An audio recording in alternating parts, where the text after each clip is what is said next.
नमस्ते, सलाम, अस्सलाम, मातृभूमि, जय हिंद। दोस्तों देश में छोटे आकार के ऐसे घातक ड्रोन तैयार किए जा रहे हैं जो जरूरत पड़ने पर पाकिस्तान अधिकृत कश्मीर में आतंकियों और उनके शिविरों को कुछ ही मिनट में ध्वस्त कर देंगे। दरअसल दोस्तों, उद्योग जगत की मदद से सेना ने छोटे आम ड्रोन तैयार करने की प्रक्रिया शुरू कर दी है और कहा जा रहा है कि पहले चरण में करीबन 475 ड्रोन बनाए और खरीदे जाएंगे और ये मल्टी रोटर ड्रोन होंगे जो 5 किलो वजन के एक से अधिक घातक पेलोड ले जाने में सक्षम होंगे। वहीं भारतीय सेना की तरफ से कहा जा रहा है कि स्वार्म ड्रोन को सेना में शामिल करने के बाद अब सारा ध्यान आम ड्रोन तैयार करने पर है।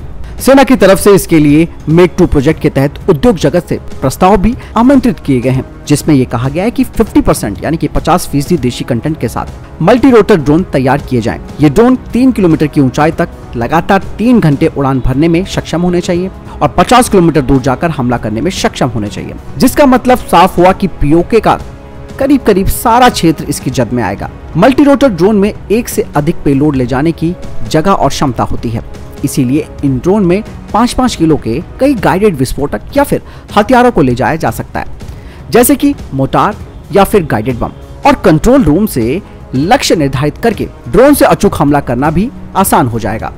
दरअसल भारत ने एक तरफ स्वार्म ड्रोन को सेना में शामिल किया है, वहीं नौसेना कोस्ट गार्ड में निगरानी के लिए हेलीकॉप्टरों की जगह अब ड्रोन का इस्तेमाल शुरू किया जा रहा है। निगरानी के लिए स्वार्म ड्रोन समेत कई प्रकार के ड्रोन देश में निर्मित हो रहे हैं। इस मामले में काफी हद तक भारतीय सेनाएं आत्मनिर्भर हो गई हैं। वहीं दोस्तों, अमेरिका के पीडिएटर ड्रोन का अधिग्रहण भी किया जा रहा है। रक्षा मंत्रालय अमेरिका से पीडिएटर ड्रोन खरीदने का प्रयास कर रहा है और ये वही ड्रोन है जिसके जरिए अमेरिका अपने दुश्मनों को चुन कर मारता है।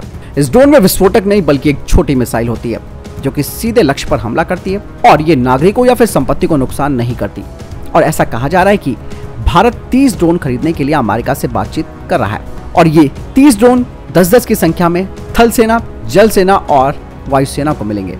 खरीदना अलग बात है क्योंकि समय की जरूरत है, लेकिन डीआरडीओ के 2 यूएवी रुस्तम और घातक महत्वपूर्ण मुकाम पर पहुंच चुके हैं। इन्हें सर्विलांस के साथ साथ आम ड्रोन के रूप में विकसित किया जा रहा है। काफी हद तक डीआरडीओ को इसमें सफलता मिली है, लेकिन अभी इनमें हथियारों को फिट करके लॉन्च करने का परीक्षण होना बाकी है। बतौर यूएवी ये दोनों वाहन सफल हो चुके हैं। रक्षा मंत्रालय कह चुका है कि इनके अलावा एंटी ड्रोन तकनीक विकसित करने की दिशा में भी कार्य चल रहा है। इसके लिए इंटीग्रेटेड ड्रोन डिटेक्शन सिस्टम विकसित किया जा रहा है। साथ ही साथ एक लो लेवल रडार के विकास पर काम चल रहा है, जिसके जरिए दुश्मन के ड्रोन हमलों को रोका जा सकेगा। तो दोस्तों, आपने जाना कि किस तरीके से भारत घातक ड्रोनों पर काम करना शुरू कर चुका है, क्योंकि ड्रोन भविष्य की लड़ाई की जरूरत है और आज से अगर हमने अपना काम शुरू कर दिया तो भविष्य में हमें किसी भी तरीके की समस्या नहीं आएगी।